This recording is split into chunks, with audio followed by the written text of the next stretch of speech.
안녕하십니까. 수요일 아침 여수 MBC 뉴스투데이입니다. 개묘년 첫 명절이 끝났습니다. 짧은 연휴와 변덕스러운 날씨 탓에 연휴 마지막 날 사람들은 아쉬움을 달래며 막바지 귀경길에 올랐습니다. 유민호 기자입니다. 연휴 마지막 날, 막바지 귀경길에 오르는 이들로 버스 터미널이 분주합니다. 하루 만에 뚝 떨어진 기온 탓에 터미널 안에서도 옷을 껴입고 출발 시간을 기다립니다. 어제는 날씨가 되게 좋았더라고요. 근데 오늘은 진짜 너무 추워가지고 단단히 싸매고 왔습니다. 양손 가득 가족이 챙겨준 짐을 들고 버스에 올라타는 사람들. 사회적 거리두기 없는 첫 설명절. 한결 여유로운 분위기의 연휴를 보냈지만 기간이 짧아 아쉽기만 합니다. 고향에 남은 가족은 다음 만남을 기약하며 버스를 떠나보냅니다.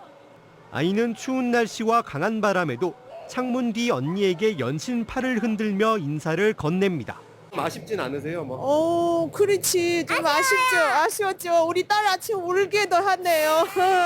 언니 가버리니까요. 버스 터미널과 기차역과 달리 여객선 터미널은 한산했습니다. 운항 통제를 알리는 화면 아래 배로 향하는 통로가 막혔고 매표소 직원도 보이지 않습니다.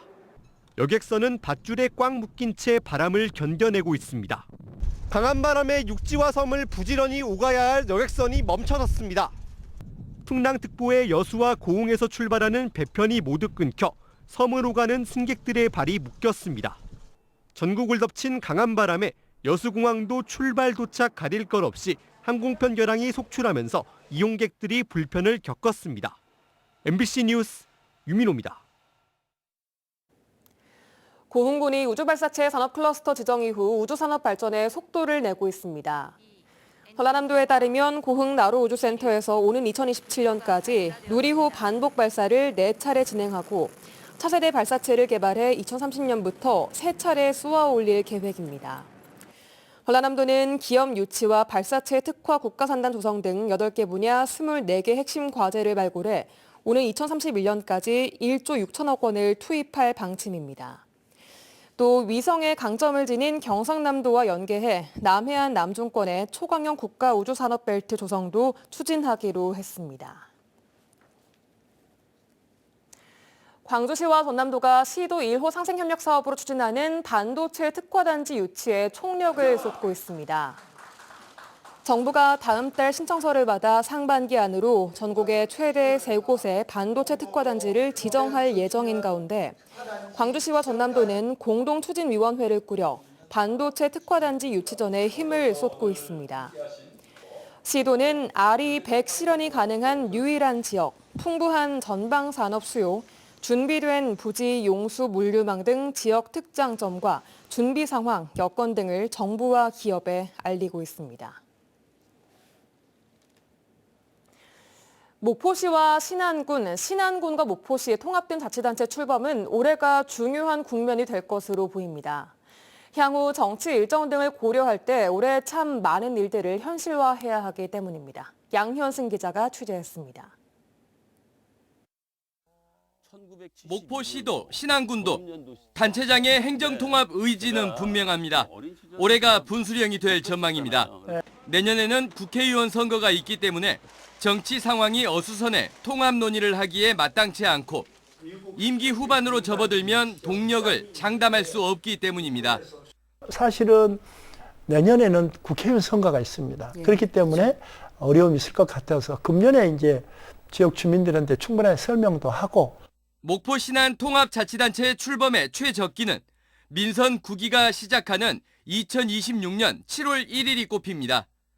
시군의 통합 의결, 특별법 제정 등의 숙제들을 감안하면 남은 2년여 시간이 여유롭지는 않습니다. 목포시와 신안군은 민간 차원에서의 교류 협력을 늘리며 공감대를 넓혀가고 있고 시군 통합 효과를 분석하는 연구 용역도 올해 실시할 예정입니다. 자매견을 맺어가면서 공감대를 적극적으로 형성해 나가고 있습니다. 그래서 이 분위기를 금년 상반기 중에도 계속 이어가고 저희 목포시 같은 경우는 이미 예산까지 잡았어요. 적극적으로 좀 지원해 드리려고. 1994년 이후 6차례 좌절을 겪으며 남북 통일만큼 어렵다고 이야기되는 무한반도 통합 논의. 목포 신안, 신안 목포 간 통합 추진 논의가 이번에는 본 궤도에 오를 수 있을지 주목됩니다. MBC 뉴스 양현승입니다. 전남 지역 학교 가운데 학생 수가 60명 이하인 학교는 386개인 것으로 나타났습니다.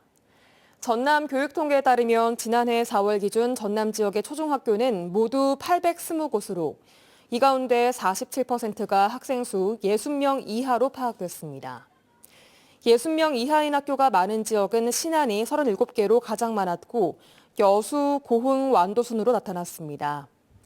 전남의 학생 수는 지난 2007년 31만 명에서 2022년 20만 명으로 15년 만에 11만 명이 줄었습니다. 전라남도가 극심한 가뭄으로 제한급수가 도내 전역에 확산될 우려가 커짐에 따라 물 절약 실천을 당부하고 있습니다. 전라남도는 세면대나 싱크대 등 하부 수도 밸브 조절을 통한 수압 저감과 양치컵 사용하기, 설거지할 때 물을 받아쓰기 등 생활 속 실천 동참을 강조했습니다. 이와 함께 SNS 홍보와 민관 합동 현장 캠페인, 이통장 회의 등을 통해 모든 도민이 물을 아끼고 동파 사고 예방에 동참하도록 홍보하고 있습니다. 전남을 찾는 관광객이 코로나19 이전 때보다 많아지며 관광산업 발전에 좋은 기회를 맞고 있습니다. 관광객의 편중과 사업체의 영세성이 최대 약점으로 떠오른 가운데 생태 관광 강화와 관광산업의 스마트화와 같은 전략적 접근이 필요하다는 지적이 나왔습니다. 조현성 기자입니다. 순천의 순천만 습지와 국가정원, 담양의 중록원과 메타프로방스, 전남을 대표하는 생태 관광 자원들입니다. 지난 3년여 코로나19를 거치는 동안 청정한 자연 환경에 대한 수요가 많아졌고 이 같은 추세는 관광객 수에서도 그대로 나타납니다. 코로나 첫 해 감소했던 전남의 일평균 관광객 수는 2021년 이후 오히려 꾸준한 증가세를 보이고 있습니다. 하지만 5, 60대 관광객은 늘어난 반면에 씀씀이가 큰 20, 30대 관광객의 비중은 오히려 줄었습니다.